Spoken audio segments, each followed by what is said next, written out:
మీరు 5 ఏళ్ల అధికారంలో ఉన్న కామన్ మినిమం ప్రోగ్రాంలో పెట్టినా రాష్ట్రపతి నోట ఉభయ పార్లమెంట్ సభల్లో చెప్పినా దేశంలోని 32 రాజకీయ పార్టీలు ఒప్పుకున్నా తెలంగాణ ఇయ్యకుండా మోసం చేసిన పార్టీ కాంగ్రెస్ కాదా? ఒకవేళ మీరు ఆ రోజే తెలంగాణ ఇచ్చుంటే ఎందుకు ఇంతమంది పిల్లలు బలిదానాలు చేసుకునేవాళ్ళు?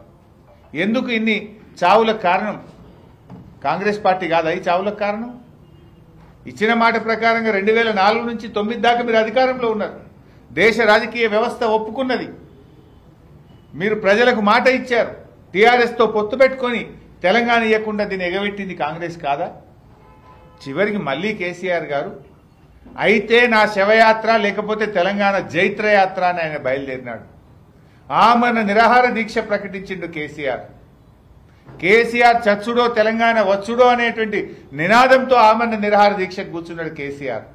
ఆ దీక్షకు కూడా కూర్చోనీయకుండా కేసీఆర్ను అరెస్ట్ చేసి తెలంగాణ ఉద్యమం లేదని ఆంధ్ర సరిహద్దుల్లో ఖమ్మం జైల్లో పెట్టింది కూడా కాంగ్రెస్ పార్టీయే కదా. ఖమ్మం తీసుకపోతే తెలంగాణ ఉద్యమం ఉండదు, తెలంగాణ రాకుండా చేయొచ్చు అని ఖమ్మం జైల్లో కేసీఆర్ను పెట్టింది కూడా కాంగ్రెస్ పార్టీయే కదా. జైల్లో పెట్టిన నిరాహార దీక్ష కొనసాగి 11 రోజులు ప్రాణం సహితం వదలడానికి సిద్ధపడి కేసీఆర్ యొక్క పోరాట ఫలితం కదా డిసెంబర్ 9వ తేదీ ప్రకటన. డిసెంబర్ 9 ప్రకటన ఆ రోజు నేను కేసీఆర్ గారితో ఉన్నా. ఢిల్లీ నుంచి చిదంబరం గారు మన ఆచార్య జయశంకర్ సార్కి ఫోన్ వచ్చింది. మేము ప్రకటన చేస్తాం, కేసీఆర్ గారిని దీక్ష విరమించండి అని.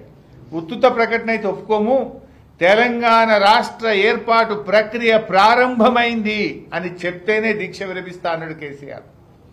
2-3 సార్లు మాట్లాడిన తర్వాత మీరే రాసి పంపండి జయశంకర్ గారు అంటే జయశంకర్ గారు కేసీఆర్ గారి సూచనలతో తెలంగాణ రాష్ట్ర ఏర్పాటు ప్రక్రియ ప్రారంభమైంది అని ఇంగ్లీష్లో ఆయన రాసిచ్చిన దాన్నే రాత్రిపూట చిదంబరం గారు ఢిల్లీలో ప్రకటన చేశారు.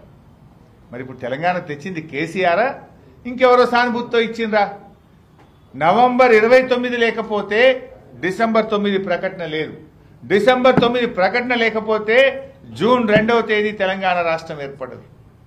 అంటే కేసీఆర్ దీక్ష ఫలితం, తెలంగాణ ప్రజల పోరాట ఫలితం తెలంగాణ రాష్ట్రం. అసలు మీరు రాజీనామా చేయలే కదా. ఇవాళ సూసైడ్ నోట్స్ కూడా ఇక్కడ నేను తెచ్చాను. కాంగ్రెస్ ఎమ్మెల్యేలు రాజీనామా చేయలేదు, తెలుగుదేశం ఎమ్మెల్యేలు రాజీనామా చేయలేదని ఎంతో మంది పిల్లలు పాపం చనిపోయింది. ఈ రేవంత్ రెడ్డి ఆ రోజు తెలుగుదేశం ఎమ్మెల్యేగా ఉండి రాజీనామా చేయమంటే చేయకుండా పారిపోయినటువంటి వ్యక్తి తెలంగాణ ఉద్యమం కోసం. ఆ రోజు చంద్రబాబు నాయుడును నిలదీస్తుంటే ఎవడ్రా మా చంద్రబాబు నాయుడు నిలదీసేది అని తుపాకీ పట్టుకొని బయలుదేరిన రైఫిల్ రెడ్డి రేవంత్ రెడ్డి. మాట మార్చిన చంద్రబాబు నాయుడును తెలంగాణ ప్రజలు ఎక్కడికక్కడ నిలదీసిండ్రు. నిరసిస్తే ఎవడ్రా అడ్డుకునేదని తుపాకీ పట్టుకొని బయలుదేరింది ఈ రైఫిల్ రెడ్డి కాదా? నిజంగా తెలంగాణ 2004లో ఇచ్చిన మాట ప్రకారం సోనియా గాంధీ గారు తెలంగాణ ఇచ్చుంటే ఒక్క బిడ్డ ప్రాణం కూడా పోయి ఉండేది కాదు కదా. కరెక్ట్గా 15 ఏళ్ళు ఇవాళకి, అంటే మొన్న డిసెంబర్ 9కి 15 ఏళ్ల కింద చిదంబరం గారి ప్రకటన వచ్చిందంటే అది కేసీఆర్ దీక్ష ఫలితం. ఆ ప్రకటన కేసీఆర్ గారి సూచనలతో జయశంకర్ గారు తన స్వహస్తాలతో రాసినటువంటి ప్రకటన ఆ రోజు ఢిల్లీ నుంచి వచ్చింది. నవంబర్ 29 లేకపోతే డిసెంబర్ 9 లేదు, డిసెంబర్ 9 లేకపోతే జూన్ 2వ తారీఖు లేదు. ఇది చరిత్ర సాటుతున్నటువంటి సత్యం.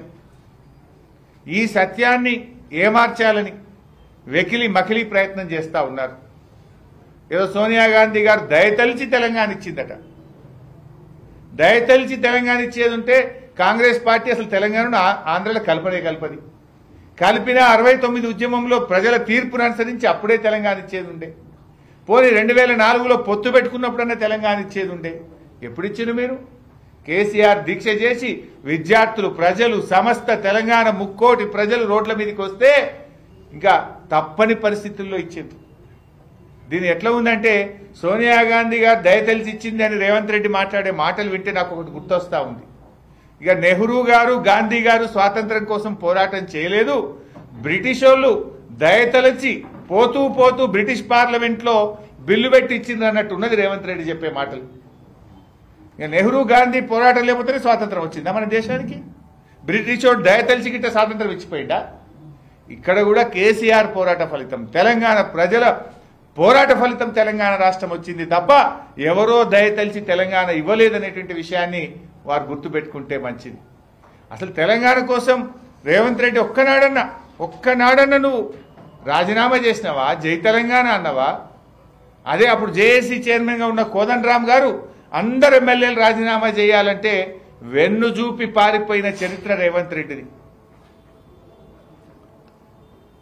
ఆ రోజు ఎన్నో ఉద్యమాలు జరిగినాయి. మీరు జర్నలిస్టులు కూడా చేసిండ్రు. తెలంగాణ జేఏసీ పెట్టి జర్నలిస్టులు కూడా పోరాటం చేసిండ్రు.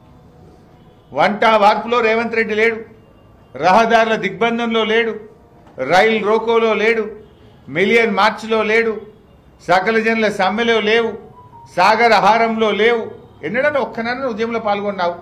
నువ్వు ఎంత తక్కువ మాట్లాడితే అంత మంచి తెలంగాణ గురించి రేవంత్ రెడ్డి. నువ్వెంత ఎక్కువ మాట్లాడితే నీ యొక్క ద్రోహ చరిత్ర, ఆ రెండు కళ్ళ సిద్ధాంతి సేవలో నువ్వు ఉన్న పాత జ్ఞాపకాలన్నీ మాకు గుర్తొస్తున్నాయి.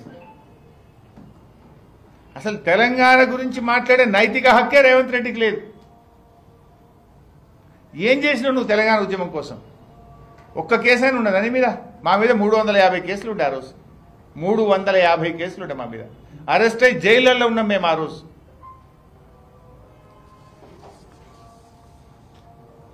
ఈ పుణ్యాత్ముడే ఆ రోజు సోనియా గాంధీ బలిదేవత అని మాట్లాడిండు.